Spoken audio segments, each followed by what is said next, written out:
இயல் 2 செய்யுள் மூதுரை. அடக்கம் உடையார் அறிவிலர் என்றெண்ணி கடக்கக் கருதவும் வேண்டா. மடைத்தலையில் ஓடுமீன் ஓட உறுமீன் வருமளவு வாடி இருக்குமாம் கொக்கு. அடக்கம் உடையார் அறிவிலர் என்றெண்ணி கடக்கக் கருதவும் வேண்டா. மடைத்தலையில் ஓடுமீன் ஓட உறுமீன் வருமளவு வாடி இருக்குமாம் கொக்கு. அடக்கம் உடையார் அறிவிலர் என்றெண்ணி கடக்கக் கருதவும் வேண்டா.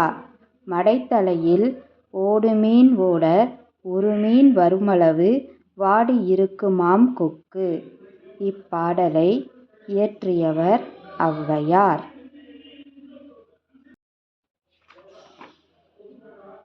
பாடலின் பொருள். மடையில் பாய்கின்ற நீரில் ஓடுகின்ற சிறுமீன்கள் ஓடிக்கொண்டிருக்க, கொக்கானது தனக்கு இரையாக கூடிய பெரிய மீன்கள் வரும் வரை அசைவின்றி காத்திருக்கும். அதுபோல தமக்குரிய காலம் வரும் வரை சிலர் அடங்கியிருப்பார்கள். அவர்களை அறிவில்லாதவர் என்று எண்ண வேண்டாம்.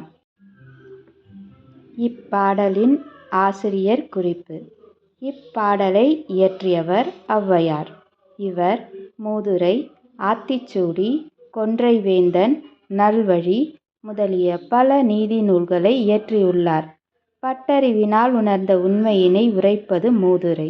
இந்நூலுக்கு வாக்குண்டாம் என்ற மற்றொரு பெயரும் உண்டு. இந்நூலில் நீதிக் கருத்துக்கள் எளிமையான நடையில் கூறப்பட்டுள்ளன. சொல்பொருள். அடக்கம் பணிவு. அறிவிலார் அறிவு இல்லாதவர். கடக்க வெல்க கருதவும் நினைக்கவும். மடைத்தலை நீர்வழி பாயும் வழித்தடம். உறுமீன் பெரிய மீன். அடக்கமுடையார் என்று தொடங்கும் மூதுரை பாடலுடன் தொடர்புடைய திருக்குறள். கொக்கக்க கூம்பு பருவத்து மற்றதன் குத்தொக்க சீர்த்த இடத்து.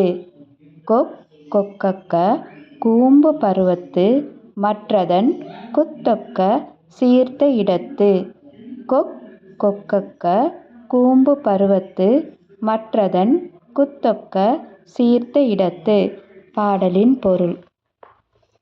கொக்கு தனது இரையை தேடும்போது கூம்பி அமைதியாக காத்திருந்து சரியான சந்தர்ப்பம் கிடைத்ததும் பாய்ந்து சென்று இரையை கவ்வி பிடிக்கும்.